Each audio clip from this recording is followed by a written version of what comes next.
মুসলমান ভাইরা আমার, আল্লাহ রাব্বুল আলামিন বলেন ফালযাহাকু কালিলান ওয়ালযাবকু কাসীরা, ফালযাহাকু কালিলান ওয়ালযাবকু কাসীরা। বেশি বেশি করে কাঁদো, কম করে হাসরে বান্দা। ও বান্দা, কাঁদলে গুনাহ মাফ হয়, কাঁদলে রূহ সাফ হয়, কাঁদলে জান্নাত অজীব হয়ে যায়। মুসা পয়গম্বর আলাইহিস সালাতু ওয়াস সালাম জঙ্গলের মধ্যে দিয়ে দৌড়ায়, জঙ্গলের ভিতর থেকে কান্নার আওয়াজ। গভীর জঙ্গল, গহীন জঙ্গল, চতুর সাইডে পাহাড় আর পাহাড়, পাহাড় আর পাহাড়।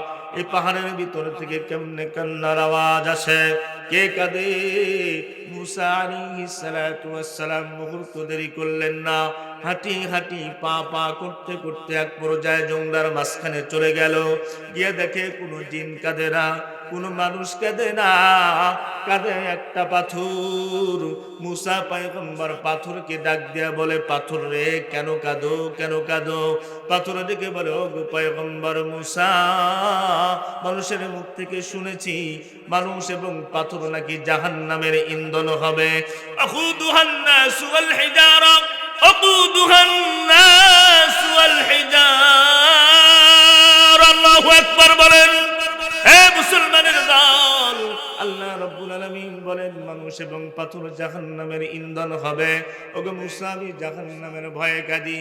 মুসা আলাইহিস সালাতু ওয়াস সালাম দু চোখের পানি ছেড়ে দিয়া মালিককে ডাক দিয়ে বলে, ওগো মালিক, জিন তোমার জাহান্নামের ভয়ে কাঁদে না, মানুষ তোমার জাহান্নামের ভয়ে কাঁদতে চায় না, অথচ দেখো একটা পাথর তোমার ভয়ে, তোমার জাহান্নামের ভয়ে কাঁদে। গো আল্লাহ রাব্বুল আলামিন, পাথরের কান্না তুমি আল্লাহ মঞ্জুর করে নাও। সঙ্গে সঙ্গে ওহী নাযিল হয়ে গেল। ওই পয়গম্বর মুসা আলাইহিস সালাতু ওয়াস সালামকে ডাক দিয়া বলেন, ওগো মুসা, তুমি পাথরকে বলে দাও পাথরের কান্না আমি আল্লাহ রাব্বুল আলামিন মঞ্জুর করে নিলাম। সুবহানাল্লাহ বলেন। পাথরের কান্না আমি আল্লাহ রাব্বুল আলামিন মঞ্জুর করে নিলাম। মুসা পয়গম্বর ডাক দিয়া বলে, এর পাথর, তোমার কপাল লাগছে, আল্লাহ রাব্বুল আলামিন তোমার কান্না মঞ্জুর করে নিছে, তোমার কান্না কবুল করে নিছে, আর কাঁদতে হবে না। পাথরের কান্না থেমে গেল। মুসা পয়গম্বর চলে গেলেন। মুসলমান ভাইরা আমার, পরবর্তী সময়ে মুসা পয়গম্বর ওই রাস্তা দিয়ে আবার আসতেছিলেন, আবার দেখে কান্নার আওয়াজ। এই কান্নার আওয়াজ কোত্থেকে আসে? আবার হাঁটি হাঁটি পা পা করতে করতে এক পর্যায়ে সেখানে পৌঁছে গেলেন। দেখে ওই পাথর আবার কান্নাকাটি করে। পাথরকে ডাক দেয়, বলে, পাথর রে, আল্লাহ পাক তো তোমার কান্না মঞ্জুর করে নিয়েছে, কেন তুমি কাঁদো জানতে চাই। পাথর ডাক দেয় বলে, গো পয়গম্বর, কান্নার কারণে যখন আমার জাহান্নামের আগুন হারাম হয়ে গেল, আল্লাহ পাক কবুল করে নিলেন। আমি বুঝতে পারছি কান্নাটাই আমার মালিকের কাছে বড় পছন্দের, কান্নাটাই আমার মালিকের কাছে বড় পছন্দের। এই কারণে আমি নিয়ত করেছি, এতদিন কেঁদেছি জাহান্নামের ভয়ে, আজ থেকে কিয়ামত পর্যন্ত কাঁদবো আমার আসমানের মালিক আল্লাহ রাব্বুল আলামিনকে হাত করার জন্য। আল্লাহু আকবার বলেন। নারে তাকবীর, নারে তাকবীর। মুসলমান ভাইরা আমার, গভীর মনোযোগ দিয়ে শোনা লাগবে। বলেন, কান্নাটা আমার আল্লাহ রাব্বুল আলামিন বড় পছন্দের। বান্দা যখন দুনিয়ার বুকে আল্লাহ রাব্বুল আলামিনের কাছে কাঁদে, আল্লাহ রাব্বুল আলামিনকে ডেকে বলে, মালিক, তুমি আমারে ক্ষমা করে দাও, তুমি আমারে মাফ করে দাও। আমার আল্লাহ রাব্বুল আলামিন সহ্য করতে পারেন না। আল্লাহ রাব্বুল আলামিন ডাক দেয়া বলে, বান্দা তুই কাঁদবি, আমার কুদরতি দিলে সহ্য হয় না। যা রে বান্দা যা, জীবনের গুনাহ আমি আল্লাহ রাব্বুল আলামিন মাফ করে দিলাম। স্বামী এবং স্ত্রী দুজনে মিলে কাঁদে, আল্লাহর কাছে কাঁদে। স্বামী ডাক দিয়ে বলে, রব্বে কারীম, মাবুদ গো, তুমি আমার বিবিকে পর্দাওয়ালি বানায় দাও, নামাজ যেন 5 ওয়াক্ত নামাজ রীতিমতো আদায় করতে পারে সে তৌফিক দান করো। মুনাজাত কমপ্লিট হয়ে গেল। বিবি স্বামীর হাত ধরে ডাক দিয়ে বলে, প্রাণের স্বামী আমার, এখনো জীবন যৌবন বাকি, শুধুমাত্র কেবলমাত্র একটা সন্তান আল্লাহ পাক আমাদেরকে দান করেছে। এখনো তো আমার জীবন যৌবন বাকি আছে। এখনো যদি পর্দার মধ্যে উঠি তাহলে আমার বান্ধবীরা ডেকে বলবে সে বুড়ি হয়ে গেছে। মুসলমান ভাইরা আমার, স্বামী ডাক দেয়া বলে, প্রাণের বিবি আমার, আল্লাহ রব্বুল আলামিনকে ভয় করো, জাহান্নামকে ভয় করো। কে কি বলল সেটা দেখার কোনো সুযোগ নাই। তোমার কবরে তোমাকেই যাওয়া লাগবে, তোমার হিসাব তোমাকেই দেওয়া লাগবে। এক পর্যায়ে বিবি স্বামীর হাত ধরে ডাক দেয়া বলে, প্রাণের স্বামী আমার, এই যে হাত দিয়ে কথা দিলাম, আপনার হাতে হাত রেখে কথা দিলাম, আর জীবনে কোনোদিন পর্দা লঙ্ঘন করব না, পর্দার মধ্যে থাকবো। স্বামী ডাক দিয়ে বলেন, প্রাণের বিবি আমার, আমার যত কষ্টই হোক না কেন, বাহির থেকে তোমার পানির ব্যবস্থা আমি করে দেব, বাহির থেকে তোমাকে আমি খড়ির ব্যবস্থা করে দেব, যত কিছু লাগবে আমি স্বামী হইয়া তোমার জন্য সেগুলো আমি গোছায়া দেব। মুসলমান ভাইরা আমার, পানি আনতে হয় অনেক দূরে, টিউবওয়েলের কোনো ব্যবস্থা নাই, সাপ্লার পানির কোনো ব্যবস্থা নাই। মুসলমান ভাইরা আমার, দেখতে দেখতে অনেক দিন অতিবাহিত হয়ে গেল। পর্দার মধ্যে থাকা অবস্থায় একটি সন্তান আল্লাহ রব্বুল আলামিন তাদেরকে দান করলেন। এই সন্তানরা যখন আস্তে আস্তে বড় হইতে লাগলো, বড় সন্তান এবং পর্দা থাকা অবস্থায় যে সন্তান হয়েছে, এই দুইজনের মধ্যে কেমন জানি পার্থক্য খুঁজে পাওয়া যায়, পার্থক্য খুঁজে পাওয়া যায়। ব্যবহারের মধ্যে, আচরণের মধ্যে কত পার্থক্য, আসমান জমিনের ব্যবধান। বড় ভাইয়ের আচরণ খারাপ, ছোট ভাইয়ের আচরণটা বড় ভালো। একদিন স্বামীরে ডাক দেওয়া বলে, প্রাণের স্বামী আমার, তুমি কি জানো গো, পর্দা থাকা অবস্থায় যে সন্তান হয়েছে আর পর্দার বাহিরে যে সন্তান হয়েছে, এই দুইজনের মধ্যে কত বড় পার্থক্য তুমি কি জানো? মুসলমান ভাইরা আমার, স্বামী উৎসুক হইয়া ডাক দেয়া বলে, প্রাণের বিবি আমার, জানতে চাই তোমার সন্তানদের মধ্যে তুমি কি পার্থক্য খুঁজে পেয়েছ? দেখে বলে, এখন কিছু বলবো না, কয়েকদিন যাওয়ার পরে আপনাকে প্র্যাকটিক্যালি দেখায় দেব। যখন কয়েকদিন অতিবাহিত হয়ে গেল, একদিন হঠাৎ করে বিবি ডাক দেয়া বলে, প্রাণের স্বামী আমার, আসেন ঘরের মধ্যে আসেন। ঘরের মধ্যে আসার পর বলে, এটা কি? বলে, এটা মই দিয়ে আপনি তালার উপরে উঠে বসে থাকবেন, কোনো আওয়াজ করবেন না, আপনাকে আমি অভিনয় করে দেখায় দেব কোন সন্তানের আচরণ কেমন দেখা যায়।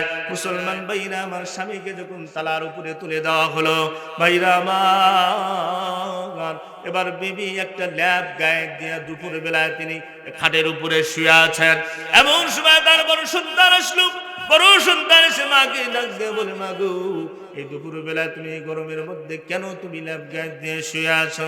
মা ডাক দিয়ে বলে, বেটা কি বলবো, তুমি জানো না, তুমি জানো না, তোমার বাবা আমাকে বেদম প্রহার করেছে, বেদম মারধর করেছে, এত মারছে যে মারের কারণে আমার শরীরের মধ্যে প্রচন্ড জ্বর আসছে। বড় সন্তানের মেজাজ গরম হয়ে গেল, চিল্লে ডাক দিয়ে বলে, কই ওই বেঈমানের বাচ্চা, কই ওই বেঈমানের বাচ্চাকে হাতের উপরে পাইরে ছিঁড়ে ফেলে দেব। নাউজুবিল্লাহ বলেন, আরো জোরে বলেন নাউজুবিল্লাহ। বলে, বেঈমানের বাচ্চা কই, ওকে আমি ছাড়বো না। মুসলমান ভাইরা আমার, রান্নাঘরের মধ্যে গিয়ে বটি নিলেন, বাবাকে খোঁজ করতেছে, কোথায় বাবা? বাবাকে মারার জন্য, মারধর করার জন্য। মুসলমান ভাইরা আমার, এক পর্যায়ে মা ডাক দিয়ে বলে, বেটা, তোমার বাবা আমাকে মেরেছে, তুমি কেন তোমার বাবাকে মারতে যাবে? তার স্ত্রী আমি, স্বামী স্ত্রীকে মারবে এটাই স্বাভাবিক, স্বামী স্ত্রীকে শাসন করবে এটাই স্বাভাবিক, খবরদার তোমার বাবার গায়ে হাত তুলবে না। মুসলমান ভাইরা, মা সন্তানকে ডাক দেয়া বলে, বেটা যাও, আমার জন্য ওষুধ কিনে নিয়ে আসো, বাজারটা অনেক দূরে। সন্তানকে ওষুধ কিনে নিয়ে আসার জন্য বলা হলো, সন্তান চলে গেল ওষুধ নেওয়ার জন্য। মুসলমান ভাইরা আমার, কিছুক্ষণ যাওয়ার পরে ছোট সন্তান আসলো। ছোট সন্তান এসে ডাক দেয়া বলে, মা গো, এই দুপুর বেলায় তুমি শুয়ে আসো ল্যাব গায়ে দিয়ে, কেন জানতে চাই গো মা, কেন কেন? মা ডাক দেয়া বলে, বেটা শুনিয়া নাও, তোমার বাবা আমাকে মারছে, এমন মারা মারছে রে, আমার শরীরের মধ্যে প্রচন্ড জ্বর এসে গেছে, যে কারণে আমি শুয়ে আছি বাবা। এবার সন্তান দু চোখের পানি ছেড়ে দিয়ে মায়ের হাত চেপে ধরে ডেকে বলে, মা গো, আমার বাবারে মাফ করে দাও, আমার বাবারে ক্ষমা করে দাও। সুবহানাল্লাহ বললেন। আমার বাবা আমাদের জন্য বড় কষ্ট করে, রিক্সা চালাইয়া মানুষের বাড়িতে কাজ করে করে করে করে আমাদের জন্য খাবারের ব্যবস্থা করে মা। আমি সন্তান হয়ে আমার বাবার বিচার করতে পারবো না। আপনাদের মধ্যে কি কেউ আছে নাকি সন্তান হইয়া বাবার বিচার করবে? এ অধিকার কি আল্লাহ পাক কাউরে দিবেন নাকি? মুসলমান ভাইরা আমার, না না। বিল্লাহি মিনাশ শাইতানির রাজীম। বিসমিল্লাহির রহমানির রহিম।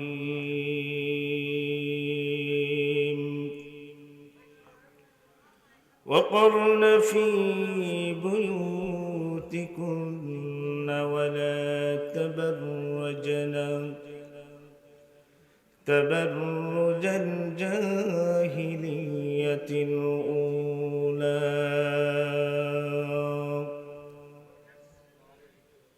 وقال النبي صلى الله عليه وسلم إن في الجسد مضغة إذا صلحت صلح الجسد كله وإذا فسدت فسد الجسد كله ألا وهي القلب أو كما قال النبي عليه الصلاة والسلام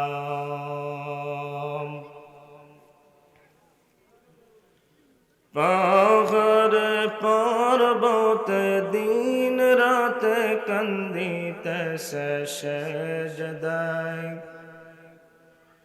পরে আমার নবীজি হায়রে সেজদায় পরে আমার নবীজি পাহাড় পর্বত দিন রাত কান্দিতেছে সেজদায় পরে আমার নবীজি হায়রে সেজদায় পরে আমার নবীজি সেজদায় পরে কান্দেন নবীজি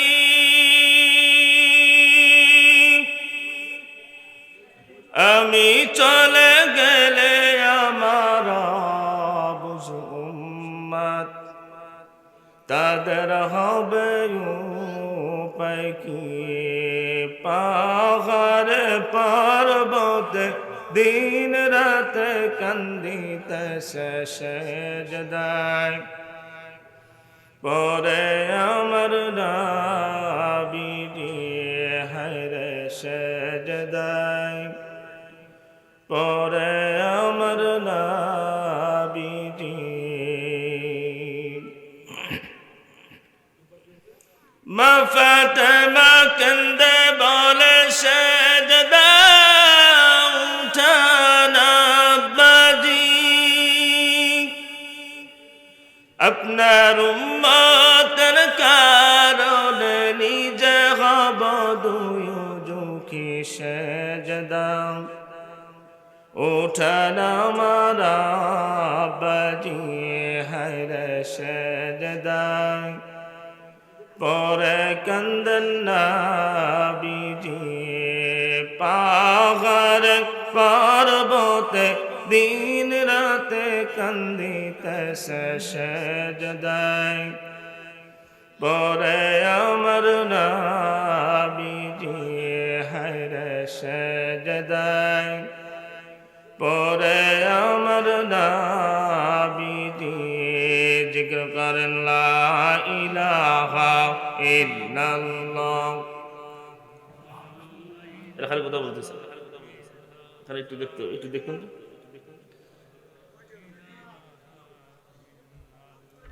লা ইলাহা ইল্লাল্লাহ লা ইলাহা ইল্লাল্লাহ। জোর আওয়াজে লা ইলাহা ইল্লাল্লাহ লা ইলাহা ইল্লাল্লাহ।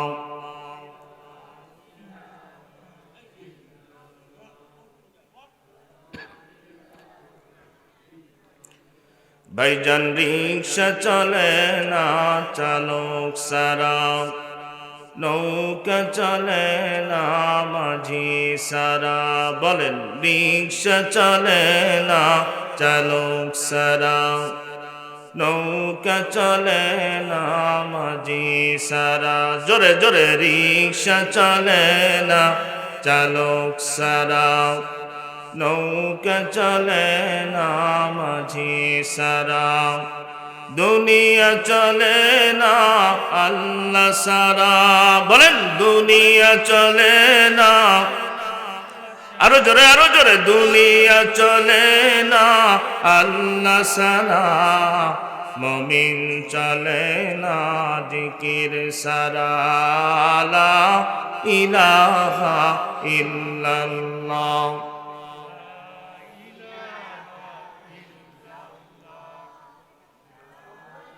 ভাইজান আরেকটু জোরে বলেন লা ইলাহা ইল্লাল্লাহ লা ইলাহা।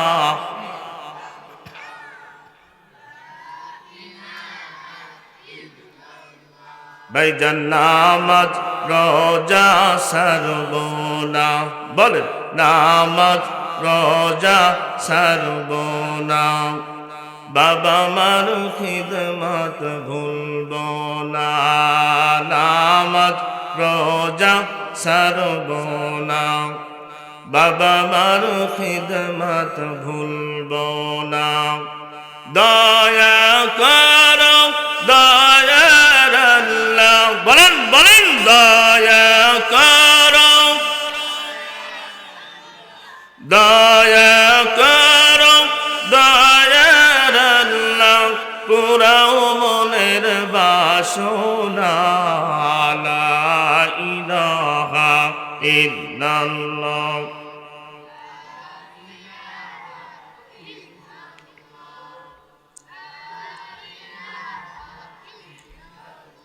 লা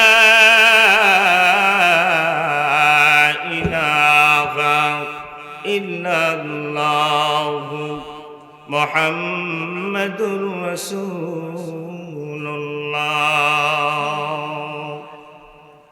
সাল্লাল্লাহু আলাইহি ওয়াসাল্লাম। সুলতানুল উলুম কওমি মাদ্রাসা উলামায়ে কেরাম, আমার সামনে বসা মুরব্বিয়ানে কেরাম, আমার সমবয়সী যুবক ভাই বন্ধুগণ, আমার স্নেহের ছোট ছোট সোনামণিরা, পর্দার অন্তরালে অবস্থানরত শ্রদ্ধেয়া সম্মানিতা দয়ার খনি মাথার মণি মা এবং বোনেরা, আল্লাহ পাকের দরবারে লক্ষ কোটি শুকর ও সুজুদ যে রব্বে করিম আমাদেরকে অত্যন্ত মেহেরবানি করে, মায়া করে, মহব্বত করে, ভালোবেসে আমাদের হায়াতকে দীর্ঘায়িত করে এ পর্যন্ত সুস্থ ও সবল রেখে এই রহমতি বরকতি সামিআনান নিসে 10 বাপের 10 সন্তানকে জুড়ে মিলে বসবার তৌফিক যে মহান রব্বে করিম দান করেছেন, সে রব্বে করিমের দরবারে শুকর আদায় করছি। সকলেই পড়ছি আলহামদুলিল্লাহ। আরো জোরে বলি আলহামদুলিল্লাহ। লক্ষ কোটি দরুদ ও সালাম আশরাফুল আম্বিয়া সাইয়্যিদুল আম্বিয়া সাইয়্যিদুল মুরসালিন ইমামুল মুরসালিন, যিনি ছিলেন মদিনাওয়ালা মক্কাওয়ালা, যিনি ছিলেন মরুমক্কার অহংকার জনাবে মুহাম্মদুর রাসূলুল্লাহ সাল্লাল্লাহু আলাইহি ওয়াসাল্লামের। সম্মানিত এলাকাবাসী, আপনারা সকলেই কেমন আছেন? আরো জোরে বলেন কেমন আছেন? ভালো রাখার মালিক কে? হায়াতের মালিক কে? মৌতের মালিক কে? থাকবেন কতক্ষণ? জানতে চাই আপনারা কতক্ষণ থাকবেন এই মাহফিলে? সারা রাত? ইনশাআল্লাহ? ইনশাআল্লাহ? জোরে বলেন, জোরে বলেন, সারা রাত থাকবেন তো? আমি আর আমার মুফতি সাইফুল ভাই কিছুক্ষণ থাকবে, আর পরে চলে যাব। আপনারা সারা রাত থাকেন, কোনো অসুবিধা, ঠিক কিনা বলেন? আপনারা থাকেন, যেহেতু আপনার এলাকা থাকাই তো লাগবে নাকি? সম্মানিত হাজরিন, আল্লাহ পাক আমাদেরকে এই প্রতিকূলতার মধ্য দিয়ে, প্রচন্ড শীত, এই শীতকে উপেক্ষা করে এই কোরআনের মায়ায়, কোরআনের আকর্ষণে আল্লাহ তাআলা আমাদেরকে এখানে এনেছেন, বলি আলহামদুলিল্লাহ। সম্মানিত হাজরিন, আমি ভূমিকা না টেনে সরাসরি কথা বলতে চাই। আপনারা বলুন তো দেখি, গরিব মানুষ ভালো, অর্থাৎ শিক্ষিত মানুষ ভালো না অশিক্ষিত মানুষ ভালো? বলেন বলেন, শিক্ষিত মানুষ ভালো না অশিক্ষিত মানুষ ভালো? বলেন না কেন? আচ্ছা, শিক্ষিত মানুষ ভালো, এটা সকলেই বলেছেন তো ইনশাআল্লাহ? এখন জানতে চাই, আমি সকলকে বলি না, শিক্ষিত মানুষগুলাকে বলি, কিছু কিছু শিক্ষিতকে বলি। আপনারা বলুন তো দেখি, শিক্ষিত মানুষ ঘুষ খায় না মূর্খ মানুষ ঘুষ খায়? বলেন না কেন? কে ঘুষ খায়? এই কিছুক্ষণ আগে না বললেন শিক্ষিত মানুষ ভালো?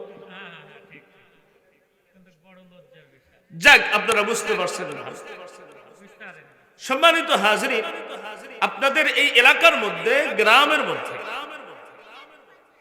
অনেক লুঙ্গি পরা লোক আছে, অশিক্ষিত মানুষ আছে, যারা ভ্যান চালায়, অনেকেই রিক্সা চালায়, অনেকেই অটো চালায়। এই জাতীয় মানুষকে কখন আপনারা দেখেছেন লুঙ্গি উঁচু করে রাস্তার ধারে দাঁড়িয়ে মেরে দিতে? দেখছেন কখনো? এগুলা কারা করে? শিক্ষিতরা। আমি সব শিক্ষিতকে বলি না, আছে না, শিক্ষিতর কথা বলছি। প্যান্ট পরে কলের সামনে দাঁড়ায় চেন খুলে দিয়ে জাবাহার মেশিন সেট করে দেয়, মনে হয় যেন জমি ভিজানোর কন্ট্রাক্ট নিছে। এরকম লোক আপনাদের সমাজে আছে না নাই? এখন আসেন, আপনাদের কাছ থেকে জানতে চাই, কিছু সংখ্যক মেয়ে আছে, যেই মেয়েগুলো তারা বোরকা পরে, অর্থাৎ বুকের উপরে উড়না দেয়। আপনাদের কাছ থেকে জানতে চাই, যারা এইভাবে উড়না দেয়, আসলে কি উড়নাটা দেওয়া হয়েছে? বলেন না কেন? উড়না দেওয়া হয়েছে? যেখানে ঢাকার কথা সেখানে কিন্তু ঢাকে। এটা হলো মন্ডলের মেয়ে, এটা মন্ডলের মেয়ে দিয়েছে। চৌধুরীর মেয়ে চিন্তা করলো, মন্ডলের মেয়ে যা করবে আমিও তাই করব। মন্ডলের মেয়ে যেটা করছে সেটা তো আমি করব না। আমি যেটা করতে চাই, চৌধুরীর মেয়ে এটা ঘুরায় সামনের দিকে এইভাবে দেয়, বাতাসে উড়নাটা একবার এই দিকে যায়, একবার এই দিকে যায়। আছে না নাই? আওয়াজ দিয়ে বলেন না কেন? সম্মানিত হাজরিন, জানতে চাই, এই সমস্ত মেয়েরা শিক্ষিত না মূর্খ? আজ থেকে 30-40 বছর আগে যে সমস্ত দাদিরা, নানীরা ছিল, এই সমস্ত দাদিরা, নানীরা পর্দা বুঝতো না অতটা, কিন্তু রাস্তায় যখন বাহির হইতো, লম্বা উড়না দিয়া ঘোঙর দিত, মেয়েটার চেহারা দেখা যাইত না। এরকম মহিলা এখনো আছে না নাই? আপনারা বলুন তো দেখি, ওই মেয়েটা শিক্ষিত না মূর্খ? বলেন না কেন? স্বামীর কথা জিজ্ঞেস করবেন, আপনার স্বামীর নাম কি? জিন্দেগিতে বলবে? স্বামীর নাম কখনো মুখে নেওয়া যায় না। এই কথাটা আজ থেকে 30-40 বছর আগে এই জাতীয় মেয়েগুলো বোরকা পরতো না, কিন্তু রাস্তায় বাহির হইতো, মেয়েটার শরীর বোঝা যাইতো না। কিন্তু এখনকার জামানায় যত শিক্ষিত হচ্ছে, তত উলঙ্গপনা, বেহায়াপনা মুসলমান বলুন তো দেখি বাড়ছে না কমছে? আওয়াজ দিয়ে বলেন, বাড়ছে না কমছে? আমি বুঝে দেখলাম শিক্ষিত সে মূর্খই, ঠিক কিনা বলেন? বিছানা আপনি দিবেন কার কাছে? 7 এর পড়ুয়া ছাত্র ব্যাগ হাতে নিয়ে লিচু বাগানের মধ্যে ঢুকলো, অর্ধেক ব্যাগ পরিপূর্ণ হয়ে গেছে, অর্ধেক ভর্তি হয়ে গেছে। বাগানের মালিক খপ করে হাত চেপে ধরছে, পরিষ্কার কি এই বাগান তো আমার, ব্যাগ অর্ধেকটা ভর্তি করে ফেলেছি, চতর বাবার কাছে নিয়ে যাব। তখন ওই 7 পড়ুয়া ছেলেটি বলে যে চাচা বাবার কাছে নিয়ে যায় লাভ নাই, বাবা গাছের আগায় বস্তা নিয়ে উঠছে। আপনারা বলুন তো দেখি, যে বস্তা নিয়ে উঠছে কি ব্যাগের বিচার করবে? আওয়াজ দিয়ে বলেন, বিচারটা দিবেন কার কাছে? মুসলমান ভাইরা আমার, আপনারা বুঝতে পারছেন আমি আজকে কি বিষয় নিয়ে আলোকপাত করতে চাই? বুঝেন নাই কি বিষয় নিয়ে বলেন তো? মেয়েদেরকে আমি কিছু আলোচনা আপনাদের সামনে করতে চাই। অনেক জায়গায় যায় বলে হুজুর আপনারা খালি পুরুষ মানুষ নিয়ে বয়ান করেন, মহিলাদের বিষয়ে কোনো আলোচনা আপনারা করেন না। আজকের বিষয়বস্তু মেয়েদের, বিষয়বস্তুটা কি? মেয়েদেরকে নিয়ে। বলেন বলেন বিষয়বস্তু কি? মেয়েদের। সম্মানিত হাজরিন, এখানে যদি আপনারা কেউ প্রশ্ন করেন হুজুর যদি মেয়েদেরকে নিয়ে আওয়াজ হয় তাহলে আমরা থেকে কি করব? এই প্যান্ডেলে, মহিলা প্যান্ডেলে যদি 1000 মেয়ে থাকে, এখানে 4000 পুরুষ থাকা লাগবে। মুসলমান ভাইরা আমার,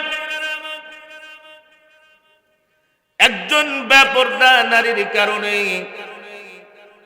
4 জন পুরুষ যাবে জাহান্নামে। কয়জন পুরুষ? আওয়াজ দিয়ে বলতে হবে মুসলমান।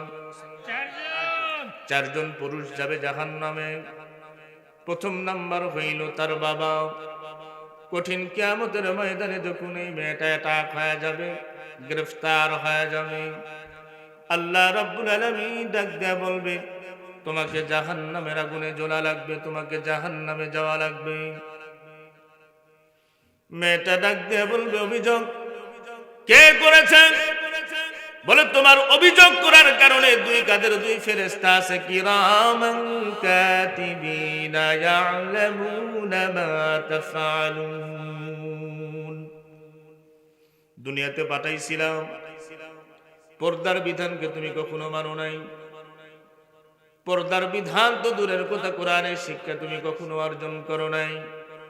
মেয়েটি ডাক দিয়ে বলবে রব্বে কারীম, আমাকে যদি জাহান্নামে যাওয়াই লাগে তাহলে আমি 4 জন পুরুষকে তোমার সামনে হাজির করতে চাই।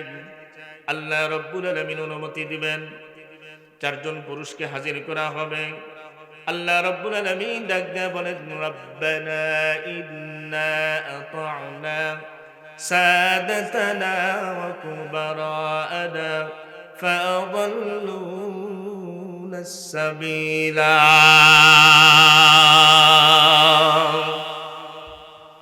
মেয়েটাকে যখন জাহান্নামে যাওয়ার অর্ডার হয়ে যাবে,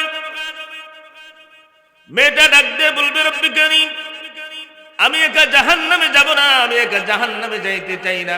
4 জন ব্যক্তিকে তোমার সামনে হাজির করতে চাই, যদি অনুমতি পাই। আল্লাহ রাব্বুল আলামিন অনুমতি দিয়ে দেবেন। 4 জন পুরুষকে একে একে আল্লাহর সামনে হাজির করবে, কাঠ করায় দাঁড় করায় দেবে। বাবাকে মেয়েটি ডাক দিয়ে বলবে বাবা গো, দুনিয়ার মধ্যে বেপরোয়া ভাবে চলতাম, জিন্দেগিতে কোনোদিন তুমি আমাকে সতর্ক করো নাই, জীবনে কোনোদিন আমাকে কোরআনের শিক্ষা দাও নাই। আমি যত বেলাল্লাপানা ভাবে চলেছি, জীবনে কোনোদিন তুমি আমাকে কোনোদিন শাসন করো নাই। আজকে তোমার কারণে আমাকে আসামির কাঠগড়ায় দাঁড় হওয়ানো লাগলো। বাবা গো শুনিয়ে রাখো, যদি আমি জাহান্নামে যাই তোমাকে সঙ্গে নিয়ে জাহান্নামে যাব। এরপরে তার বড় ভাইকে ডাকা হবে। বাবার অনুপস্থিতিতে বড় ভাই হয় বাড়ির গার্জিয়ান। বাবা যখন মারা যায় সমস্ত দায়িত্ব বড় বড় ভাইয়ের উপরে।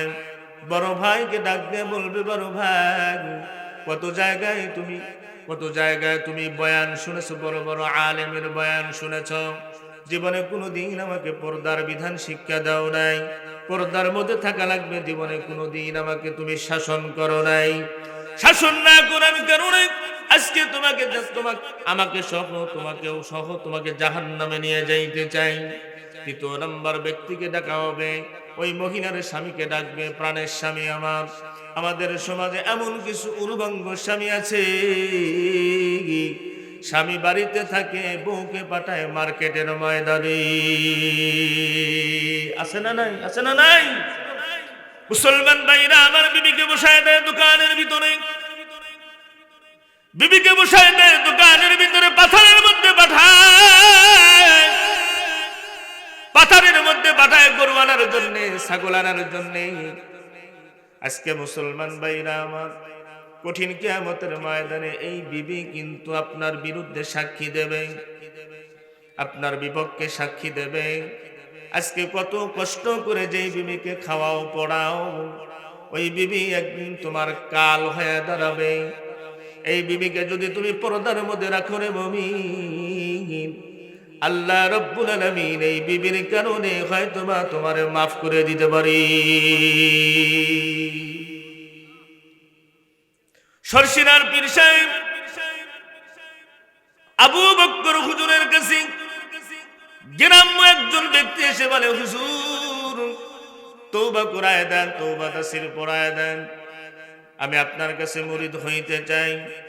গ্রাম্য ব্যক্তিকে হুজুর তওবা পড়ায় দিলেন, হাতের সাথে হাত রাখিয়া বায়াত বায়াত পড়ায় দিলেন। আবু বকর হুজুর ডাক দিয়ে বলে, বেটা তুমি আমার কাছে মুরিদ হইছো ঠিক আছে, কিন্তু একটাকে তো শুনিয়া রাখো, তোমাকে দুটি সবক দিতে চাই, দুটি সবক তোমারে দেব। প্রথম নম্বর সবক হইল, তোমার শরীরের উপর দিয়ে মই চলে যাবে, যত কষ্টই হোক না কেন জিন্দেগিতে কোনোদিন 5 ওয়াক্ত নামাজ কাজা করবা না।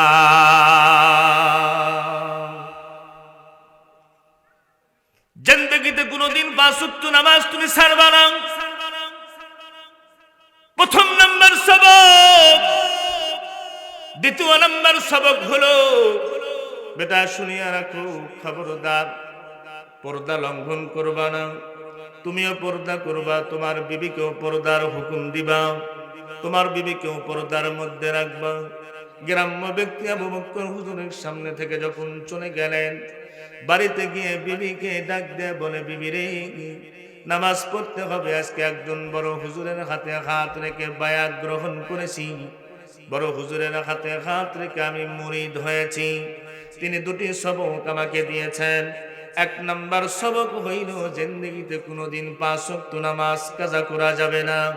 গ্রাম্য ব্যক্তি হইলে কি হবে, বউটা ছিল দারোগা মার্কা, নামাজের কথা শোনার সাথে সাথে বউটা স্যান করে উঠলো, না না আমি নামাজ পড়তে পারবো না। স্বামীর মনে বড় ব্যথা, স্বামীর মনে বড় যন্ত্রণা। স্বামী আসরের নামাজ পড়ল মসজিদে গিয়ে, আসরের নামাজ আদায় করার পর মসজিদের ভিতরেই তিনি অপেক্ষমান ছিলেন মাগরিবের নামাজ পড়ার জন্য। মাগরিবের নামাজ আযান হয়ে গেল, তিনি মসজিদের ভিতরেই মাগরিবের নামাজ আদায় করলো। মাগরিবের নামাজ আদায় করার পরে তিনি সেখানে অপেক্ষা করলেন। এশারের আযান হয়ে গেল, এশারের নামাজ পড়ার পর তিনি বাড়িতে চলে আসলেন। বিবি ডাক দিয়ে বললেন, প্রাণের স্বামী আমার, কখন চলে গেছো, এখনো তুমি বাড়িতে ফিরো নাই, কেবল বাড়িতে ফিরতেছো, কারণটা কি তোমার কাছ থেকে জানতে চাই, কোথায় গিয়েছিলে? বলে, আমি মসজিদে গিয়েছিলাম নামাজ আদায় করার জন্য, আসরের নামাজ আদায় করেছি, অপেক্ষায় ছিলাম মাগরিবের আযান হয়ে গেল। এরপরে মাগরিবের নামাজ পড়া এশায় অপেক্ষা করতেছিলাম, এশার নামাজ হয়ে গেল। প্রাণের স্বামী আমার, কত মানুষ মসজিদে যায়, আসরের নামাজ পড়ে তারা বাড়িতে চলে আসলো, অথচ আপনি কেন আসলেন না? জানতে চাই। স্বামী ডাক দেয়া বলে, বিবি রে, যেই আল্লাহ তোমারে নামাজ পড়তে দেয় না, সেই আল্লাহ আমাকে মসজিদ থেকে আসতে দেয় না। যেই আল্লাহ তোমাকে মসজিদে নামাজ পড়তে দেয় না, যে আল্লাহ তোমাকে নামাজ পড়তে দেয় না, সেই আল্লাহ আমাকে মসজিদ থেকে আসতে দেয় না। মুসলমান ভাইরা আমার, স্বামী বিবির হাত চেপে ধরে রেখে বলে, প্রাণের স্বামী আমার, আপনি কেন কাঁদেন? স্বামীর চোখের মধ্যে পানি, স্বামীর চোখের মধ্যে পানি মুক্তার দানার মতো দেখা যায়। এক পর্যায়ে তিনি হাউমাউ করে কাঁদতে লাগলেন। বিবিকে ডাক দিয়ে বলেন, প্রাণের বিবি আমার, আমার মনের চাহিদা দুনিয়াতে যেভাবে আমরা বসবাস করছি, মৃত্যুর পরেও যেন একই জান্নাতে আমরা থাকতে পারি, আমার মনের বড় তামান্না, মনের বড় আশা। বিবিরা আর নামাজ ছাড়িস না, নামাজ ছাড়বি না বল। স্বামীর চোখের পানি দেখে বিবি আর স্থির থাকতে পারলো না। স্বামীর হাত ধরে ডাক দেওয়া বলে, প্রাণের স্বামী আমার, এই যে আপনার হাতে হাত রেখে কথা দিলাম, জীবনে আর কোনোদিন 5 ওয়াক্ত নামাজ আমি কাজা করব না। জীবনে আর কোনোদিন 5 ওয়াক্ত নামাজ কাজা করব না। নামাজ পড়ছে, স্বামীও নামাজি, বিবিও নামাজি, স্বামীও নামাজি, বিবিও নামাজি। নামাজ পড়তে পড়তে হঠাৎ করে একদিন গভীর রজনীতে বিবিকে ডাক দিয়ে বলে, বিবি রে ওঠো, আমার মালিক কত আসমানে গিয়ে আমাদেরকে ডাকে। কে আছো ঋণগ্রস্ত, যদি ঋণ পরিশোধ করে নিতে চাও আমার কুদরতি পায়ে সেজদা দাও, আমার কাছে চাও। কে অভাবগ্রস্ত ভাব অনটনের মধ্যে আছো, আসো আমার কাছে, আমার কুদরতি পায়ে সেজদা দাও, আমার কাছে কাঁদো, আমি তোমার অভাব অনটন দূর করে দেব। কে আছো শরীরে অসুস্থতা, তুমি আমার কাছে চাও, তোমাকে শেফায়ে কুল্লি আজলা কামেলা দান করে দেব। হে বিবি, বিবিকে ডাক দেয়। বিবি আর মুহূর্ত দেরি করলেন না। ঘুম থেকে ওঠার পরে ওযু সারিয়া স্বামী এবং স্ত্রী দুজনে যায় নামাজে দাঁড়ায় গেলেন। যায় নামাজে দাঁড়ানোর পর দেখা যায় সেজদার মধ্যে গিয়ে স্বামীও কাঁদে, বিবিও কাঁদে। সেজদার মধ্যে গিয়ে স্বামীও কাঁদে, বিবিও কাঁদে। একে একে 10 থেকে 12 রাকাত নামাজ আদায় করার পরে স্বামী এবং স্ত্রী গভীর রজনীতে মালিকের কাছে দোয়া করে, মালিক রব্বুল আলামিন, গভীর রজনীতে তুমি আর আমি, আমি আর তুমি, তুমি আর আমি, আমি আর তুমি, কেউ নাই রে আল্লাহ। রব্বুল আলামিন আমার বিবিকে সঙ্গে নিয়ে তোমার কুদরতি, তোমার শাহী দরবারে হাত তুলেছি আল্লাহ। রব্বুল আলামিন আমার বিবিকে তুমি হেদায়েত নসিব করে দাও, পর্দার সঙ্গে থাকার তৌফিক তুমি আল্লাহ দান করে দাও। মুসলমান ভাইরা আমার, কোন ব্যক্তি যদি মুসিবতের মধ্যে পড়ে মানুষের শরণাপন্ন না হইয়া সালাতুল হাজত 2 রাকাত নামাজ আদায় করিয়া মালিকের কাছে যদি চাও, মালিকের কাছে চাইতে দেরি হইবে, অভাব দূর করতে আল্লাহ কখনো আল্লাহ পাক বিলম্ব করবে না। মুসলমান ভাইরা আমার, আল্লাহ রাব্বুল আলামিন বলেন, ফালযাহাকু কালিলান ওয়ালয়াবকু কাসীরা, ফালযাহাকু কালিলান ওয়ালয়াবকু কাসীরা। বেশি বেশি করে কাঁদো, কম করে হাসরে বান্দা। ও বান্দা, কাঁদলে গুনাহ মাফ হয়, কাঁদলে রূহ সাফ হয়, কাঁদলে জান্নাত অজীব হয়ে যায়। মুসা পয়গম্বর আলাইহিস সালাতু ওয়াস সালাম জঙ্গলের মধ্যে দিয়ে দৌড়ায়, জঙ্গলের ভিতর থেকে কান্নার আওয়াজ। গভীর জঙ্গল, গহীন জঙ্গল, চতুর সাইডে পাহাড় আর পাহাড়, পাহাড় আর পাহাড়। এই পাহাড়ের ভিতর থেকে কেমনে কান্নার আওয়াজ আসে, কে কাঁদে? মুসা আলাইহিস সালাতু ওয়াস সালাম মুহূর্ত দেরি করলেন না। হাঁটি হাঁটি পা পা করতে করতে এক পর্যায়ে জঙ্গলার মাঝখানে চলে গেল। গিয়ে দেখে কোনো জিন কাঁদে না, কোনো মানুষ কাঁদে না, কাঁদে একটা পাথর। মুসা পয়গম্বর পাথরকে ডাক দিয়া বলে, পাথর রে কেন কাঁদো, কেন কাঁদো? পাথর ডেকে বলে, ও গো পয়গম্বর মুসা, মানুষের মুখ থেকে শুনেছি মানুষ এবং পাথর নাকি জাহান্নামের ইন্ধন হবে। আখুদুহান নাস ওয়াল হিজারা, আকুদুহান নাস ওয়াল হিজারা। আল্লাহু আকবার বলেন। হে মুসলমানের দল, আল্লাহ রাব্বুল আলামিন বলেন, বলেন মানুষ এবং পাথর জাহান্নামের ইন্ধন হবে। ওগো মুসা আমি জাহান্নামের ভয়ে কাঁদি। মুসা আলাইহিস সালাতু ওয়াস সালাম দু চোখের পানি ছেড়ে দিয়া মালিককে ডাক দিয়ে বলে ওগো মালিক, জিন তোমার জাহান্নামের ভয়ে কাঁদে না, মানুষ তোমার জাহান্নামের ভয়ে কাঁদতে চায় না, অথচ দেখো একটা পাথর তোমার ভয়ে, তোমার জাহান্নামের ভয়ে কাঁদে। গো আল্লাহ রব্বুল আলামিন, পাথরের কান্না তুমি আল্লাহ মঞ্জুর করে নাও। সঙ্গে সঙ্গে ওহী নাযিল হয়ে গেল।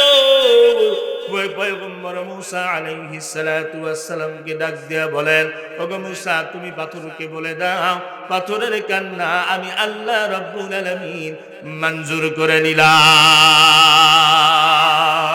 সুবহানাল্লাহ বলেন। পাথরের কান্না আমি আল্লাহ রব্বুল আলামিন মঞ্জুর করে নিলাম।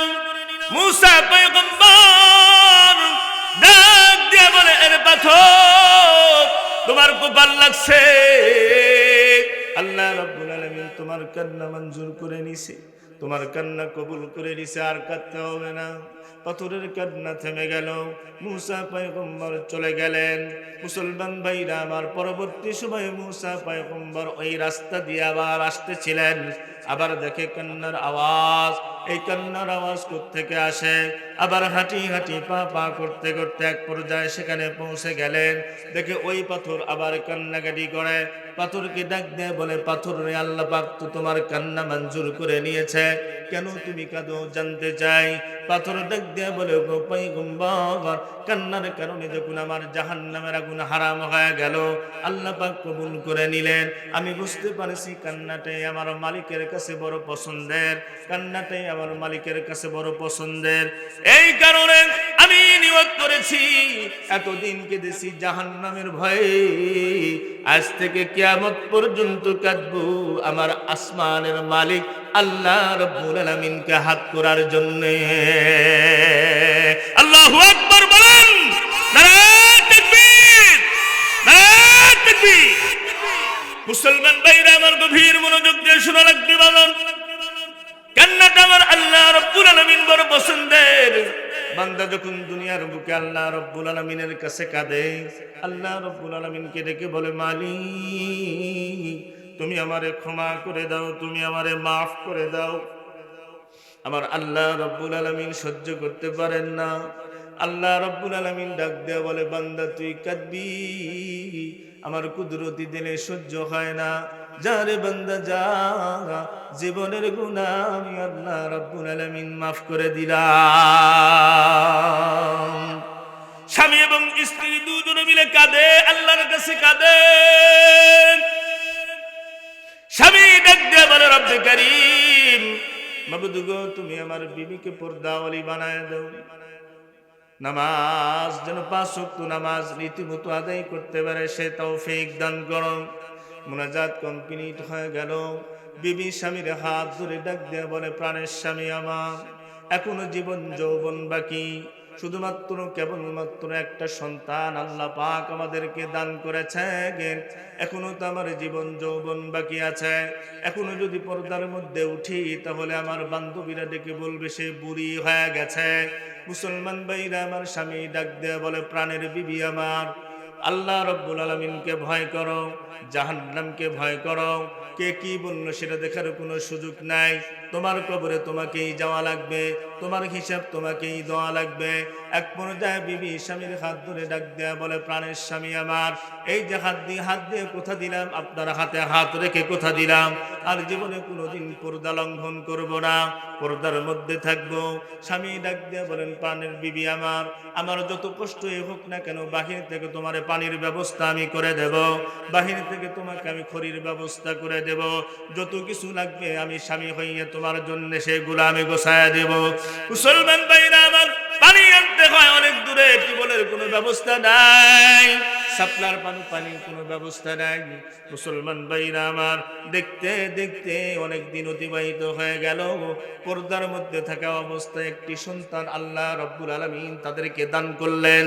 এই সন্তানরা যখন আস্তে আস্তে বড় হইতে লাগলো, বড় সন্তান এবং পর্দা থাকা অবস্থায় যে সন্তান হয়েছে, এই দুইজনের মধ্যে কেমন জানি পার্থক্য খুঁজে পাওয়া যায়, পার্থক্য খুঁজে পাওয়া যায়।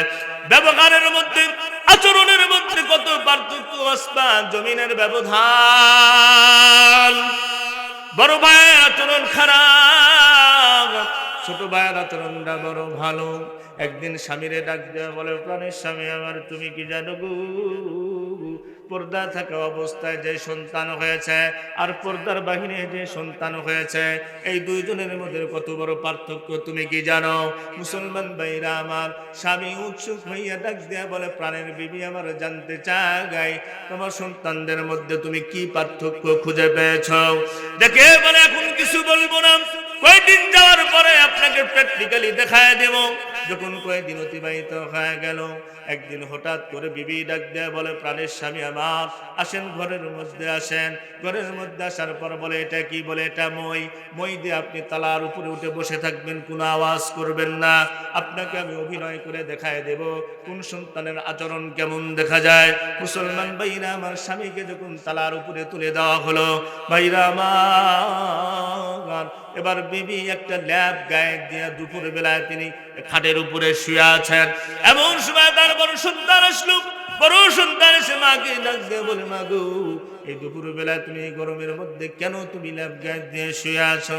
মা ডাক দিয়ে বলে, বেটা কি বলবো, তুমি জানো না, তুমি জানো না, তোমার বাবা আমাকে বেদম প্রহার করেছে, বেদম মারধর করেছে, এত মারছে যে মারের কারণে আমার শরীরের মধ্যে প্রচন্ড জ্বর আসছে।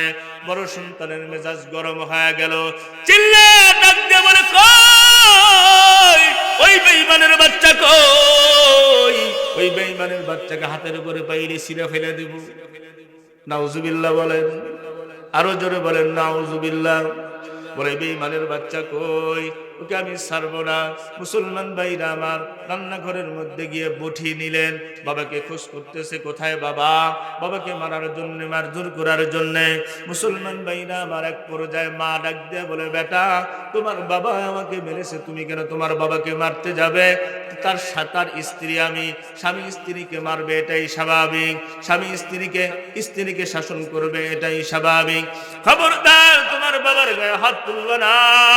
মুসলমান ভাইরা, মা সন্তানকে ডাক দেয়া বলে, বেটা যাও আমার জন্য ওষুধ কিনে নিয়ে আসো।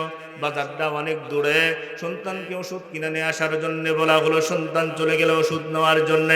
মুসলমান ভাইরা আমার, কিছুক্ষণ যাওয়ার পরে ছোট সন্তান আসলো। ছোট সন্তান এসে ডাক দেয়া বলে, মা গো, এই দুপুর বেলায় তুমি শুয়ে আসো ল্যাব গায়ে দিয়ে, কেন জানতে চাই গো মা, কেন কেন? মা ডাক দেয়া বলে, বেটা শুনিয়া নাও, তোমার বাবা আমাকে মারছে, এমন মারা মারছে রে, আমার শরীরের মধ্যে প্রচন্ড জ্বর এসে গেছে, যে কারণে আমি শুয়ে আছি বাবা। এবার সন্তান দু চোখের পানি ছেড়ে দিয়ে মায়ের হাত চেপে ধরে ডেকে বলে, মা গো, আমার বাবারে মাফ করে দাও, আমার বাবারে ক্ষমা করে দাও। সুবহানাল্লাহ বললেন। আমার বাবা আমাদের জন্য বড় কষ্ট করে, ভ্যান চালাইয়া, রিক্সা চালাইয়া, মানুষের বাড়িতে কাজ করে করে করে করে আমাদের জন্য খাবারের ব্যবস্থা করে। মা, আমি সন্তান হয়ে আমার বাবার বিচার করতে পারবো না। আপনাদের মধ্যে কি কেউ আছে নাকি সন্তান হইয়া বাবার বিচার করবে? এ অধিকার কি আল্লাহ পাক কাউরে দিবেন নাকি? মুসলমান ভাইরা আমার, না না, বরং আল্লাহ রাব্বুল আলামিন বলেন, ওয়া কাদা রাব্বুকা আল্লা তা'বুদু ইল্লা ইয়্যাহু বুলুগান্না ইনদাকাল কিবারা আহাদুহুমা আও কিলাহুমা ফালা তাকুল লাহুমা উফফিন ওয়ালা তানহারহুমা وقل لهما قولا كريما। বাবার জন্য, মায়ের জন্য মেসেজ আল্লাহ রাব্বুল আলামিন সন্তানকে দিল। সন্তানকে ডাক দিয়ে বলে, খবরদার খবরদার, বাবার সঙ্গে মায়ের সঙ্গে কখনো বেয়াদবি করবা না, বাবার সঙ্গে কখনো বেয়াদবি করবা না। বাবা যদি তোমাকে শাসন করে, খবরদার চোখ মোটা করে মাথায় ঝাঁকি দিয়ে কখনো কথা বলবা না। আমাদের সমাজে এমন কিছু সন্তান আছে, কুলাঙ্গার সন্তান, বাবা যদি বলে ডানে যাও, সন্তান যায় বামে। এমন সন্তান আছে, বাবার গায়ে হাত তুলে মায়ের গায়ে পর্যন্ত তারা আঘাত করে, এমন সন্তান জমিনে আছে না নাই? অহরহ আছে। ওই তোমাকে আমি মেসেজ দিতে চাই, তুমি যদি তোমার বাবার গায়ে আঘাত করো, মায়ের গায়ে আঘাত করো, খোদার কসম করে বলি কোরআন আমার সামনে, এটা শোধ হবে দুনিয়াতেই। ঠিক কিনা বলেন? এটা শোধ দুনিয়াতে হবে না? একদিন এক সন্তান বাবাকে গলায় গামছা লাগাইয়া ঘর থেকে বাহির করলো, অনেক দূরে নিয়ে চলে গেল, ওই গেট পর্যন্ত। বাবায় ডাক দেয়া বলে, এই পর্যন্তই রাখ, গেটের বাহিরে নিয়ে যাস। গেটের বাহিরে যদি নিয়ে যাস তাহলে অপরাধী হয়ে যাবে। সন্তান ডাক দিয়া বলেন, আব্বা ঘর থেকে এ পর্যন্ত আপনাকে নিয়ে আসলাম গোলাত গামছা লাগায়, এই গেট পর্যন্ত আসার পর আপনি বলতেছেন ছেড়ে দিতে, এরপরে নিয়ে গেলি নাকি আমি অপরাধী হয়ে যাব। কারণটা কি? ছেড়ে দিল। সন্তান যখন ছেড়ে দেয়, বাবা ডাক দিয়া বলে, এই পর্যন্ত তোর দাদাকে নিয়ে আসছিল, এ পর্যন্ত তোর দাদাকে কি, এ পর্যন্ত গোলাত গামছা লাগায় তোর দাদাকে নিয়ে আসছিলাম, শোধ হয়ে গেল। মুসলমান ভাইরা আমার, কোন সন্তান বাবার বিচার করতে পারে না, কোন সন্তান মায়ের বিচার করতে পারে না। সন্তান ডাক দিয়ে বলে, মা গো আমি কেমনি বাবার বিচার করব? আমি সন্তান হইয়া জিন্দেগিতে কোনোদিন বাবার বিচার করতে পারবো না, বরং তুমি আমার বাবাকে ক্ষমা করে দাও, আমার বাবাকে মাফ করে দাও। মা ডাক দিয়ে বলে, বেটা তোর মা তোর বাবা আমাকে মারলো, তুই কি কিছুই বলবি না? বলে, না গো মা না,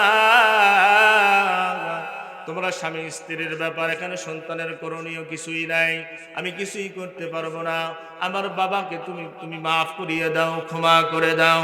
এরপরে মা ডাক দিয়ে বলে, বেটা যাও জমিনের মধ্যে চলে যাও, পাথরের মধ্যে চলে যাও, গরু রাখা আছে, গরুটা নিয়ে চলে আসো।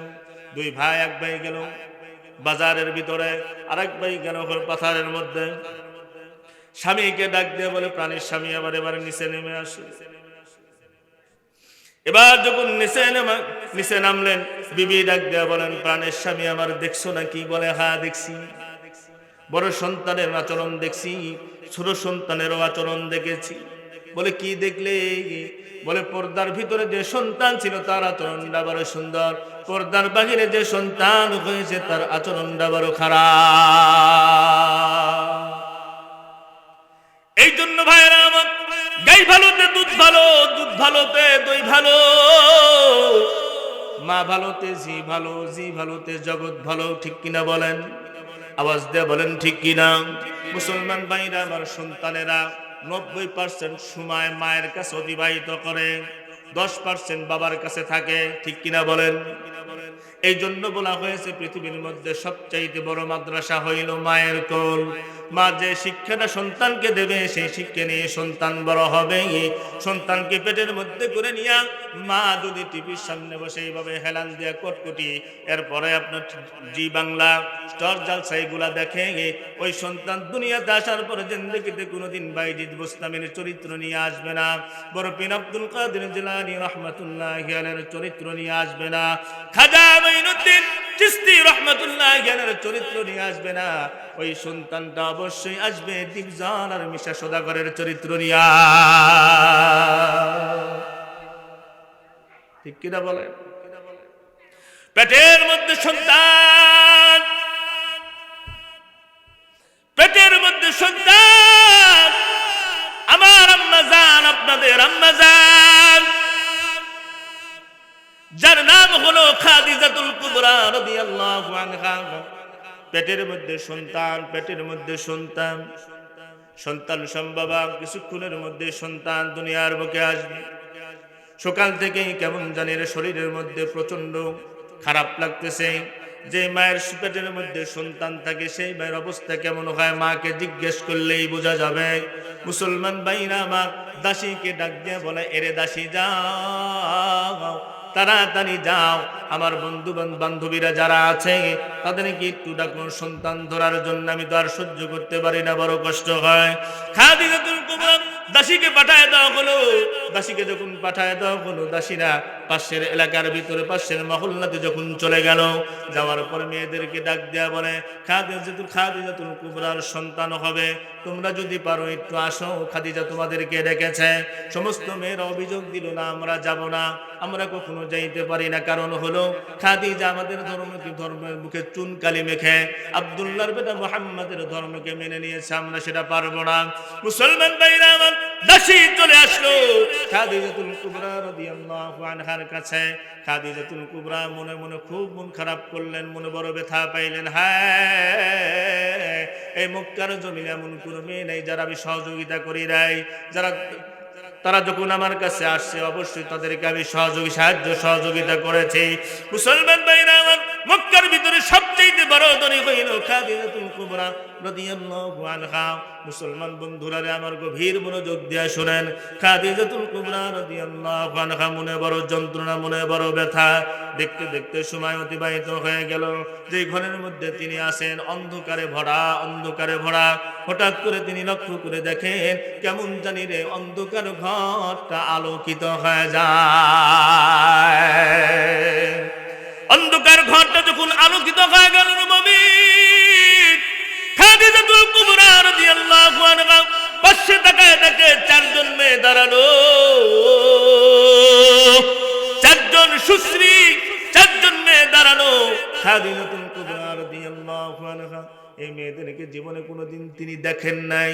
একে একে প্রশ্ন করলেন, আপনাদের পরিচয় কি? তাড়াতাড়ি ওপেন করেন।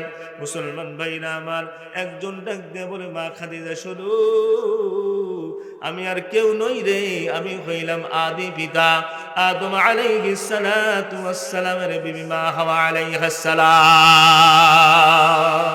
সুবহানাল্লাহ, জোরে বলেন। মা হাওয়া আলাইহিস সালাতু ওয়াস সালাম দ্বিতীয় জনকে ডাক দিয়ে বলে, আপনার পরিচয় কি? তাড়াতাড়ি ওপেন করেন। ডাক দিয়ে বলেন, আমি হইলাম ঈসার মা মরিয়ম, হযরত ঈসা পয়গম্বরের মা মরিয়ম। তৃতীয় জনকে ডাক দিয়ে বলে, আপনার পরিচয় কি? তাড়াতাড়ি ওপেন করেন। ডাক দিয়ে বলে, মাগো তুমি কি আমারে চিনো নাই? বলে না, জিন্দেগিতে আপনারে কোনোদিন দেখিনি, আপনারে কেমনে চিনবো? বলে, মাগো আমি হইলাম নরাধম ফেরাউনের স্ত্রী আসিয়া। চতুর্থজনকে ডাক দিয়া বলে, আপনার পরিচয় কি? জানতে চাই। ডাক দিয়া বলে, আমি হইলাম হযরত মূসা আলাইহিস সালামের বোন কুলসুম। বলে, কি জন্য আসেন? বলে, আপনার সেবা করার জন্য আসি। মুসলমান ভাইরা আমার গভীর মনোযোগ দিয়ে শোনো। মুহূর্তের ভিতরে হযরত ফাতেমাতুজ জাহরা রাদিয়াল্লাহু আনহা দুনিয়ার বুকে আসলেন না মুমিন। দুনিয়ার বুকে আসার পর তার আলোতে যেন ঘরটা যেন আরো আলোকময় হয়ে যায়। এই ফাতেমা আস্তে আস্তে আস্তে আস্তে করে যখন বড় হতে লাগলো, যখন তার বয়স 11 বছর বয়স, সেই সময় দেখা যায় বন্ধুরা আমার, ভাইরা আমার, হযরত ফাতেমা রাদিয়াল্লাহু আনহা মা কেমনি নামাজ পড়ে সে সামনে নামাজ পড়ে, মা কেমনি রোজা রাখে সে সামনে রোজা রাখে, মা কেমনি আল্লাহর ইবাদত করে সে সামনে আল্লাহর ইবাদত করে, মা কেমনি পর্দা করে সে সামনেই পর্দা করে। রে ভাইরা মুসলমান বন্ধু, মা যদি ভালো হয় মেয়ে ভালো হবে, বাবা যদি ভালো হয় ছেলে ভালো হবে, এটাই স্বাভাবিক। ঠিক কিনা বলেন? বাবা যদি গাঁজা খায় ছেলে খাবি সুয়ানি, ঠিক কিনা বলেন? বাবা কি খায়? গাঁজা খায়, ছেলে কি খাবি? সুয়ানি খাবে। ছেলে যদি সুয়ানি খায়, বাবা যদি সুয়ানি খায়, ছেলে খাবি দাদা, তারপরে বাবা। আছে না এগুলা? এগুলো তো আমরা খাই না, এগুলো আমরা চিনিও না, জানিও না। ঠিক কিনা বলেন? এই জন্য বাবা যদি ভালো হয়, চরিত্রবান হয়, নামাজীওয়ালা হয়, তাহাজ্জুদ গুজার হয়, অবশ্যই সন্তান, এটা আশা করা যায় তার সন্তান অবশ্যই কি হবে বলেন? নেককার পরহেজগার হবে। আপনি নিম গাছ লাগায়া আপনি আঙ্গুরের আশা করেন, আপনার মতো বোকা কেউ নাই। বরফির আব্দুল কাদের জিলানী রাহমাতুল্লাহি আলাইহির কাছে এসে ডাক দেয়া বলে, হুজুর আল্লাহর কাছে দোয়া করেন, আল্লাহ পাক যেন আমাকে একটা ছেলে দেয়। যা দোয়া করে দিলাম, আল্লাহ পাক তোরে ছেলে দিবে। 1 বছর পর দেখা হলো, হুজুর কি দোয়া করলেন? ছেলে তো হইল না। হুজুর জিজ্ঞেস করে, বিয়া করছিলি? কয় না। বিয়া করে নেই, ছেলে চা। বিয়া না করে ছেলে চাওয়া, আঙ্গুর গাছ নিম গাছ লাগায় আঙ্গুরের আশা করা যেমন বোকামি, বিয়ে না করে সন্তানের আশা করা যেমন বোকামি। বাবা গুনাহগার হয়ে সন্তান নেককার হবে, এরকমটা আশা করা বোকামি। ঠিক কিনা বলেন? আওয়াজ দিয়ে বললেন না? ফাতেমাতুজ জাহরা রাদিয়াল্লাহু আনহা আস্তে আস্তে করে বড় হতে লাগলো। ফাতেমা রাদিয়াল্লাহু আনহা একদিন লক্ষ্য করে দেখে হযরত খাদিজাতুল কুবরা রাদিয়াল্লাহু আনহা স্বামীর হাত ধরে ডাক দেয়া বলে, প্রাণের স্বামী আমার শরীরের অবস্থা বড় খারাপ, আপনার সঙ্গে 1 বছর 2 বছর নয় রে, 25টা বছর আমি ঘর কন্যা করেছি। এই 25 বছরের ভিতর আপনার মনে অনেক আঘাত দিয়েছি, অনেক কষ্ট দিয়েছি, ঠিক মতো খাইতে দিতে পারি নাই, ঠিক মতো আপনার খোঁজ খবর নিতে পারি নাই। কঠিন কিয়ামতের ময়দানে যেন আমি বেইজ্জতি না হই, আপনি আমারে ক্ষমা করে দেন, আপনি আমারে মাফ করে দেন। আমি মরে গেলে কে আপনার খবর নিবে, কে আপনার সান্ত্বনা দিবে? স্বামী আর স্ত্রীর মধ্যে কথা হইতেছে, বাজান মা বোনদেরকে বলবো মা। পয়গম্বর আরবি সাল্লাল্লাহু আলাইহি ওয়াসাল্লাম ডাক দিয়া বলেন, ও দুনিয়ার উম্মতরা শোন, আমার খাদিজার সঙ্গে আমি 25 বছর ঘর সংসার করেছি। জীবনে কোনোদিন আমার খাদিজা আমার মনে আঘাত দেয় নাই, আমার খাদিজা জীবনে কোনোদিন আমার মনে কষ্ট দেয় নাই। খাদিজাতুল কুবরা ডাক দেয়া বলেন, ও দুনিয়ার মেয়েরা তোমরা শোনো, আমার নবীর সঙ্গে আমি 25 বছর ঘর কন্যা করেছি। এই 25 বছরের ভিতরে জিন্দেগিতে কোনোদিন আমার স্বামী আমার মনে আঘাত দেয় নাই। এটা করলে কেন, এটা হলো না কেন, এটা হলো কেন, এরকমটি কোনোদিন আমার সঙ্গে এরকম আচরণ করেন নাই। কোরআনের দাওয়াত দিয়ে, ইসলামের দাওয়াত দিয়ে যখন আসছে, আমার রান্না বান্না তখনও হয় নাই। আমার সঙ্গে বসে আমার বিবি, আমার স্বামী আমাকে রান্না বান্নার সহযোগিতা করেছে। মুসলমান ভাইরা আমার, খাদিজাতুল কুবরা রাদিয়াল্লাহু আনহা স্বামীরে ডাক দেয়া বলে, প্রাণের স্বামী আমার, আপনার কোনো খোঁজ খবর লওয়ার মতো আর কেউ থাকবে না। মুসলমান বন্ধু, এমন সময় হযরত ফাতেমা রাদিয়াল্লাহু আনহা ডাক দেয়া বলে, মা গো,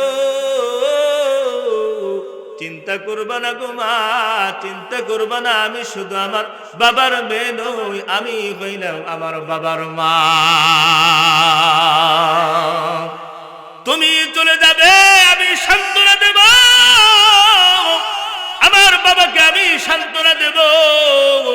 মুসলমান ভাইরা আমার, খাদিজাতুল কুবরা রাদিয়াল্লাহু আনহা, মুসলমান বন্ধু গভীর মনোযোগ দিয়ে শুনেন, মা বোনদেরকে দৃষ্টি আকর্ষণ করে বলবো, মা খবরদার স্বামীর মনে আঘাত দিবা না, স্বামীকে মহব্বত করবা, স্বামীকে ভালোবাসবা।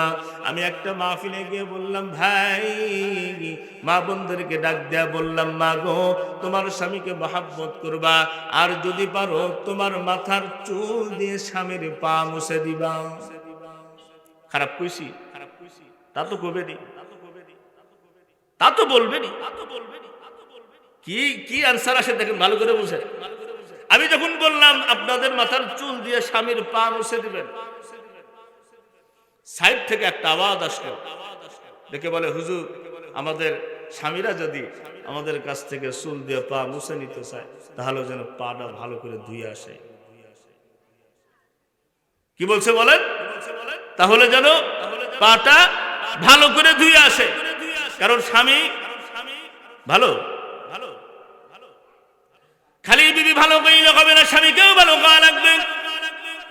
খাদিজাতুল কুবরা রাদিয়াল্লাহু আনহা তার সন্তান ফাতেমা রাদিয়াল্লাহু আনহা, মুসলমান ভাইরা আমার, আস্তে আস্তে যখন সে বড় হইতে লাগলো, পয়গম্বর আরবি সাল্লাল্লাহু আলাইহি ওয়াসাল্লাম একদিন মসজিদে নববীর মধ্যে ঘোষণা দিলেন, দেখো গো, আমার মেয়ে বড় হয়ে গেছে, আমার মেয়েকে আমি বিবাহ দেব।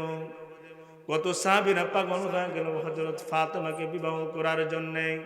মুসলমান ভাইরা আমার, এই পৃথিবীর মধ্যে চারজন মহিলা সবচাইতে সুন্দরী, 4 জন মহিলা সবচাইতে সুন্দর করে আল্লাহ রাব্বুল আলামিন বানাইছেন। তার মধ্যে 1 নম্বর হলো ফাতেমা রাদিয়াল্লাহু আনহা, 2 নম্বর হইল হযরত মরিয়ম আলাইহিস সালাম, 3 নম্বর হইল নুরাদুম ফেরাউনের স্ত্রী আসিয়া। মুসলমান ভাইরা আমার, 3 নম্বর কে বলুন তো দেখি? 3 নম্বর হলো ফেরাউনের স্ত্রী আসিয়া। এরপর হযরত ইব্রাহিম আলাইহিস সালাতু ওয়াস সালামের প্রথম বিবি সারা আলাইহিস সালাম। হযরত ফাতেমাকে বিবাহ দেবেন, বিবাহ করার জন্য পাগল হয়ে গেল। দেশ বিদেশ থেকে রাজার ছেলেরা, মন্ত্রীর ছেলেরা, প্রজার ছেলেরা বিবাহের পয়গাম নিয়ে আসলো। কিন্তু না, পয়গম্বর কোনো কথা বলেন না, পয়গম্বর চুপ মেরে থাকেন।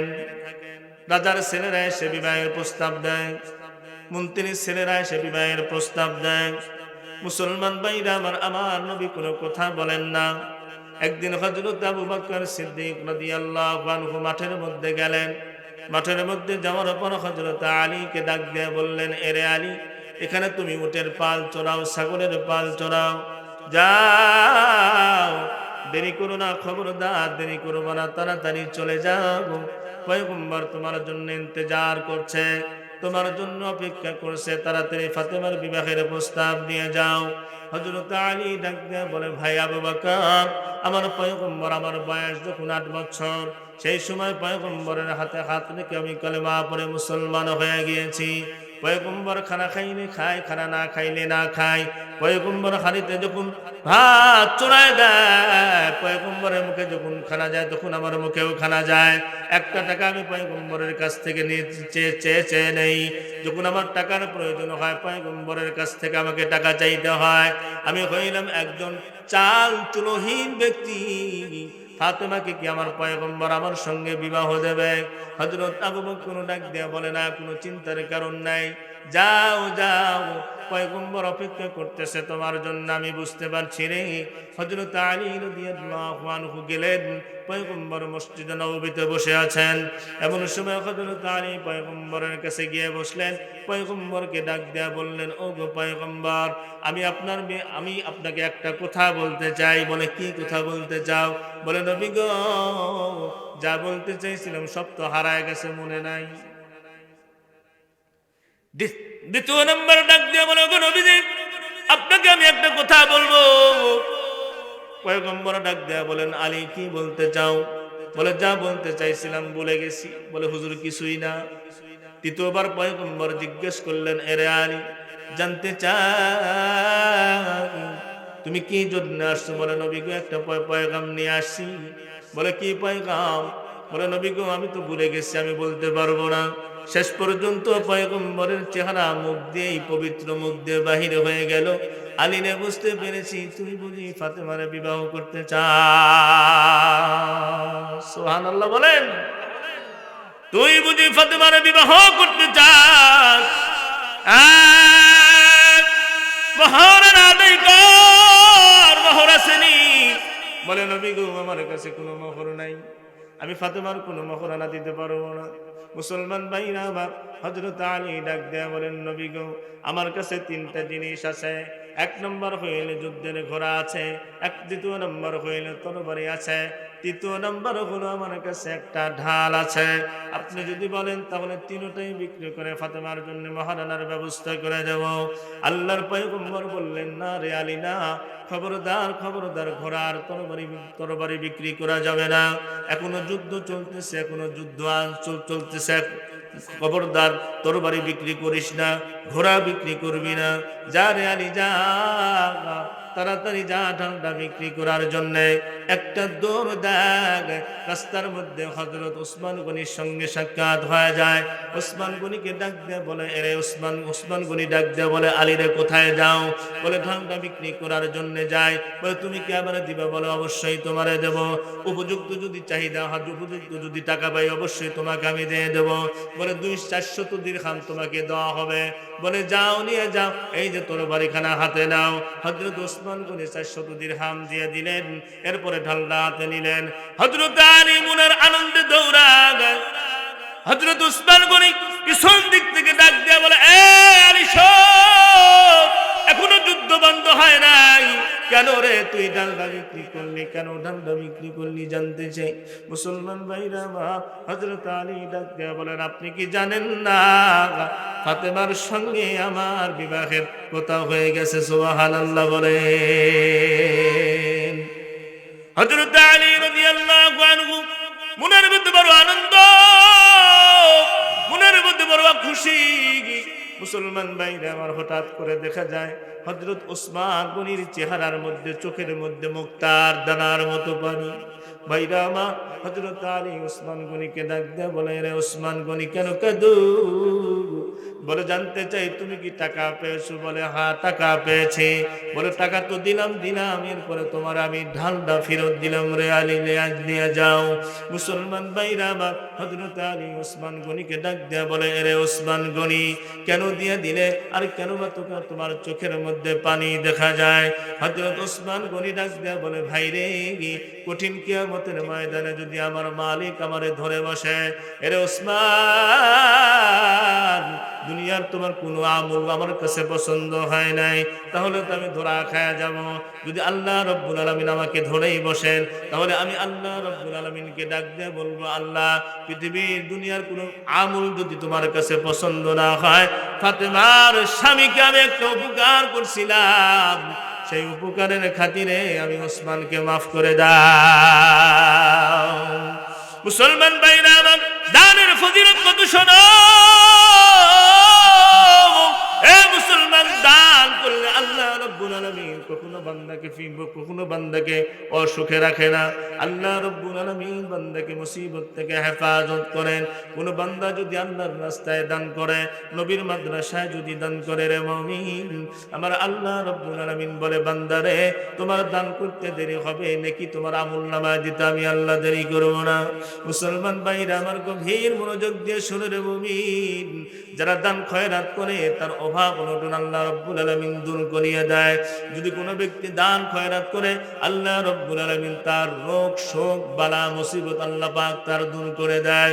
মুসলমান ভাইরা আমার, আমি আপনাদের কাছে করজোরে অনুরোধ করব, দুই হাতখানায় কোরআনি হাতখানা আপনাদের কাছে পেতে দিলাম। ভাইজান, কোন ব্যক্তি আছেন মেহেরবানি করে এই প্রতিষ্ঠানের জন্য? কোন ব্যক্তি আছেন মেহেরবানি করে এই প্রতিষ্ঠানের জন্য 5,000, 10,000, মুসলমান ভাইরা আমার 20,000 টাকা কোন ব্যক্তি আছেন মেহেরবানি করে আমার কাছে আসেন বাজান। আমি একটু আপনাদের কাছ থেকে এই কোরআনি হাত সারা বাংলাদেশ এই গোলাম বয়ান করে বাজান, আল্লাহ পাক আপনাদের দোয়াতে কবুল করেছেন। কোন ব্যক্তি আছেন এই কোরআনের হাতে? আপনারা কোন ব্যক্তি আছেন বাজান 5,000, 10,000 টাকা এই মাদ্রাসার জন্য দান করবেন? হুজুর, আমার মা দুনিয়া থেকে চলে গেছে, বাবা দুনিয়া থেকে চলে গেছে, মায়ের রোগের মাগফিরাতের জন্য